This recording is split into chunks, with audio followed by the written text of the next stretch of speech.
তবে চলেই যাবে ঠিক করলে?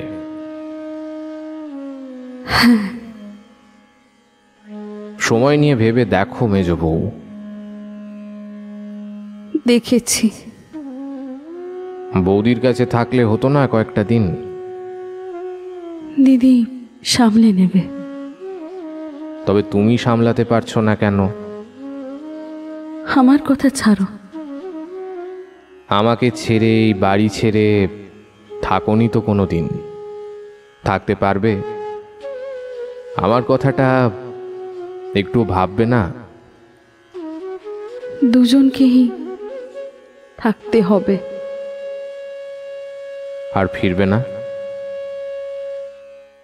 জানি না গো। বেশ, সাবধানে যেও, আর পারলে চিঠি লিখো।